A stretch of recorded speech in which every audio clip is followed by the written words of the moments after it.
Hello friends, welcome to WS tech channel. आज इस video tutorial में अपन पढ़ेंगे मैनुअल टेस्टिंग का प्रोसेस क्या होता है और वो प्रोसेस कहाँ से स्टार्ट होता है। तो स्टार्ट करते हैं अपन। ये सारे पॉइंट्स हैं जो आज के लेक्चर में अपन कवर करेंगे। फर्स्ट है आपका STLC, सेकेंड पॉइंट है आपका टेस्ट प्लान, थर्ड पॉइंट है आपका importance of test plan, fourth point है आपका how to write a test plan और लास्ट पॉइंट है आपका introduction to DBT and WBT। Start करते हैं हम फर्स्ट पॉइंट से। STLC, software testing life cycle. Software testing life cycle क्या होता है, इसकी डेफिनेशन देखते हैं। STLC consists of different activities that should be followed while evaluating a software application। जब आप सॉफ्टवेयर एप्लीकेशन जो आपकी बन रही है उसे जब इवैल्यूएट करते हैं तब आपको उन सॉफ्टवेयर टेस्टिंग लाइफ साइकिल की जो एक्टिविटीज़ है उन्हें क्या करना पड़ता है, फॉलो करना है। और वो एक्टिविटीज़ कौन कौन सी है ये देखते हैं अपन। फर्स्ट है रिक्वायरमेंट्स। रिक्वायरमेंट्स क्या होती है, जो बिजनेस एनालिस्ट यूजर से गेन करते हैं और वो आपको एक डॉक्यूमेंट वर्जन बनाकर सेंड करते हैं ताकि आप क्या कर सकते हैं, यूजर की रिक्वायरमेंट्स फुलफिल हुई है या नहीं हुई है इस चीज़ की आप टेस्टिंग कर सकते हैं। सेकेंड पॉइंट है इसमें टेस्ट प्लानिंग। टेस्ट प्लानिंग क्या होता है, टेस्ट प्लान होता है आपको टेस्टिंग का पूरा क्राइटेरिया डिसाइड करना होता है। वो आप करते हैं कैसे, आपको कौन सा मॉड्यूल पहले टेस्ट करना है, किस मॉड्यूल की प्री रिक्विजिट डिपेंडेंसी है, या फिर आपको पहले लॉगिन चेक करना है या फिर आपको रजिस्ट्रेशन पैनल चेक करना है। वो आपकी अकॉर्डिंग के साथ होता है। जैसे आपको कहा जाता है आपको ऐड टू कार्ट फंक्शनलिटी है एक ई-कॉमर्स वेबसाइट, वो आपको टेस्ट करना है। तो इसके लिए आप प्लान क्या करेंगे, प्लान ये रहेगा। इसके लिए सबसे पहले आपको क्या करना पड़ेगा, रजिस्ट्रेशन फंक्शनलिटी को चेकआउट करना पड़ेगा। क्यों, बिना रजिस्ट्रेशन के लॉगिन नहीं होगा, बिना लॉगिन के ऐड टू कार्ट फंक्शनलिटी नहीं होगी। इसलिए प्री रिक्विजिट्स क्या होगी इसकी, रजिस्ट्रेशन फंक्शनलिटी और लॉगिन फंक्शनलिटी। तो ये आपने क्या किया है, ये दोनों फंक्शन को चेक करने के आपने क्या बनाया, टेस्ट प्लान। थर्ड पॉइंट आता है इसका टेस्ट डिज़ाइन। टेस्ट डिज़ाइन कैसे करते हैं, टेस्ट डिज़ाइन बिल्कुल सिंपल चीज़ है। आपने जो डॉक्यूमेंटेड वर्जन बनाया है उस डॉक्यूमेंटेड वर्जन को आप क्या करते हैं, फ्लो चार्ट में डिज़ाइन करते हैं। उससे क्या होता है, आपकी कोई भी रिक्वायरमेंट्स होती है यूज़र की वो मिस नहीं होती। अगर मिस होती है तो आपको टेस्ट डिज़ाइन में वापस आप रिकवरी हो जाती है। नेक्स्ट पॉइंट आता है टेस्ट इम्प्लीमेंटेशन। टेस्ट इम्प्लीमेंटेशन करते हैं अपन, वो मैनुअल टेस्टिंग पढ़ रहे हैं तो आपको क्या करना पड़ेगा, इम्प्लीमेंट कैसे करेंगे टेस्ट केसेस को, मैनुअली टेस्ट केस करेंगे। मैनुअली आपको क्या करना पड़ेगा, उसे टेस्ट करना। नेक्स्ट आता है टेस्ट एग्जीक्यूशन। टेस्ट एग्जीक्यूशन होता है आपको टेस्टिंग कितने टाइम्स करते हैं, आपको कितना टाइम है आपके पास जिसमें आपको एक एप्लीकेशन को टेस्ट करके वापस प्रोजेक्ट मैनेजर को या आपके टीम लीडर को देखना है। आपका जो टेस्ट डॉक्यूमेंट है, टेस्ट रिपोर्ट है, वो आपको सॉर्ट आउट करके अपने एंड पे सॉर्ट आउट करके यूजर को और प्रोजेक्ट मैनेजर को हैंड ओवर करना है। Test closure activity. Test closure activity क्या होती है, टेस्ट क्लोजर होता है जब आपकी सारी रिपोर्ट बन गई, डिफेक्ट थे जो सॉर्ट आउट हो गए, डेवलपर के एंड से भी आपको कोई डिफेक्ट नहीं मिला, आपने क्या किया, डेवलपर को सेंड की कभी टेस्ट रिपोर्ट भी क्लियर होकर आ गई, तो अब क्या होगा, टेस्ट क्लोज हो जाएगा। मीन्स उस एप्लीकेशन की टेस्टिंग कंप्लीट हो गई है। अब आप क्या करेंगे, ये जो आपने टेस्ट रिपोर्ट बनाई है ये रिपोर्ट किसे सेंड आउट करेंगे, यूजर को और टीम लीडर को एंड फाइनल प्रोजेक्ट मैनेजर, ताकि ये इसे क्या कर सके, अपने अपने एंड पे रिव्यू कर सके और उसके बाद एप्लीकेशन आपकी क्या होती है, रेस्पॉन्सिव हो रही है या हम कह सकते हैं लाइव हो जाती है, ताकि आप उसको नॉर्मली यूज़ कर सकते हैं। नेक्स्ट टॉपिक देखते हैं, टेस्ट प्लान क्या होता है। इसमें फर्स्ट पॉइंट है test plan is created by test lead. जो मैंने बताया था आपको टेस्ट प्लान क्या होता है, टेस्ट प्लान है आपको पूरी टेस्ट की स्ट्रेटजीज बताएंगे, वो कौन क्रिएट करता है, test lead create.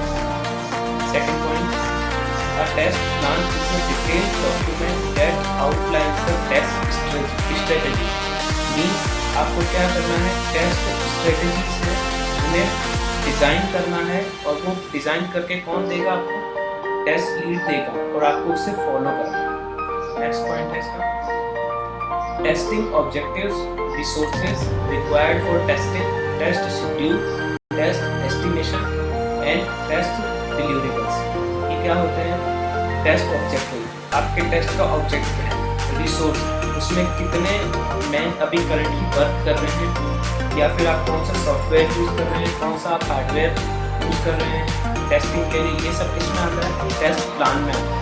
Test schedule, आपकी टेस्टिंग कितने टाइम चलेगी, test estimation, test deliverables means आपने जो टेस्ट किया उसके क्या डिलीवरेबल्स आ रहे हैं, उसका क्या एस्टिमेशन, वो सब कहाँ से होता है? टेस्ट का। नेक्स्ट टॉपिक देखते हैं, importance of test plan. Test plan क्या बनाते हैं, इसकी इम्पोर्टेंस क्या है? फर्स्ट पॉइंट है, it helps us determine the effort needed to validate the quality of the application under test. Means आपकी जो क्वालिटी प्रोडक्ट अपन एप्लीकेशन से एक्सपेक्ट करते हैं, वो क्वालिटी प्रोडक्ट बनाने में कौन हेल्प करता है? टेस्ट प्लान हेल्प करता है। मैंने बताया था अगर आप टेस्ट प्लान नहीं बनाएंगे तो क्या होगा? अगर कोई अनक्लियर या मिसिंग रिक्वायरमेंट हुई तो आपको पता नहीं चलेगा, तो वो कौन अपने को रिमाइंड करवाएगा? टेस्ट प्लान रिमाइंड करवाएगा, ताकि क्या है अपनी कोई अनक्लियर या मिसिंग रिक्वायरमेंट्स नहीं हो, ताकि आपको एक क्वालिटी प्रोडक्ट मिल सके। सेकेंड पॉइंट देखते हैं इसमें, help people outside the test team such as developers, business managers, customers understand the trades of test. ये बहुत इंपॉर्टेंट है। आप टेस्ट केस बना रहे हैं, आप टेस्ट केस कैसे बनाते हैं? आप खुद को यूज़र समझ के अपने एंड पे टेस्टिंग करते हैं कि अगर मैं यूज़र हूँ तो एक एप्लीकेशन को मैं क्या क्या डेटा प्रोवाइड कराऊंगा, उससे मुझे क्या क्या डेटा मिलेगा। तो आप जो टेस्ट ऑब्जेक्टिव लिखते हैं वो सबसे मेन होता है, वो इतना सिंपल लैंग्वेज में लिखा जाना चाहिए, उससे क्या होगा? डेवलपर, बिजनेस मैनेजर, कस्टमर सब उसे रिव्यू कर सकें, ताकि अगर यूज़र रिव्यू करेगा, कस्टमर रिव्यू करेगा तो उसे लगेगा कि आपकी जो टेस्टिंग टीम या आपका जो टेस्टर है वो एक बेहतर वर्क कर रहा है हमारी एप्लीकेशन को सिक्योर बनाने में और हमारी एप्लीकेशन से इंटरेक्शन को बहुत अच्छा है। थर्ड पॉइंट आता है इसमें, test plan guides our thinking like a rule book which needs to be followed. Test plan एक गाइड, रूल बुक है। क्यों है रूल बुक? क्योंकि अगर कोई आपके इसी रिक्वायरमेंट होगी तो आपको क्या होगा? रीकवर हो जाएगी। तो अपन को क्या करना पड़ता है? अपन इससे पूरे टेस्ट प्लान को क्या करते हैं? फॉलो करते हैं। नेक्स्ट टॉपिक देखते हैं, introduction to PPT and WPT. First अपन देखते हैं पीपीटी क्या होता है। पीपीटी होता है ब्लैक बॉक्स टेस्ट। अब इसकी डेफिनेशन देखते हैं। In PPT, we provide input to application and check the output of application. क्या कर रहे हैं अपन एप्लीकेशन को इनपुट प्रोवाइड करा रहे हैं और वहाँ से उसका आउटपुट चेक कर रहे हैं। Second point, in this technique we don't know how the output is generated. अपन ने क्या किया? इनपुट दिया, आपको आउटपुट मिल गया। हुआ क्या? आपको पता ही नहीं है कि आपका आउटपुट कैसे जनरेट हुआ, इसलिए इसे क्या कहते हैं? ब्लैक बॉक्स टेस्टिंग कहते हैं। आपको अच्छे से समझ में आएगा जब आप ये डायग्राम देखेंगे। सी, इनपुट आप दे रहे हैं, ब्लैक बॉक्स पूरा ब्लैक है, आपको आउटपुट है। बीच में क्या है? ब्लैक बॉक्स है। आपको पता नहीं है आपका इनपुट और आउटपुट कैसे इंटरेक्शन होके, क्या कोडिंग होके आपको आउटपुट मिला है। नेक्स्ट देखते हैं हम WPT. WPT stands for white box testing. इसकी डेफिनेशन देखते हैं।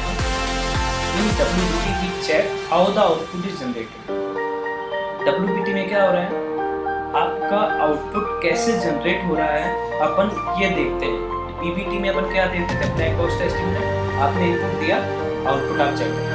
आपको पता नहीं है उसके बैकएंड में क्या प्रोसेस हो रहा है, उसकी कोडिंग क्या है, उसकी आपको कोई नॉलेज नहीं है। लेकिन डब्ल्यूपीटी में जब अपन एप्लीकेशन इनपुट देंगे तो अपने पास आउटपुट आएगा, लेकिन कैसे वो आउटपुट आया है इसका पूरा पैकेट आपके सामने क्या होगा,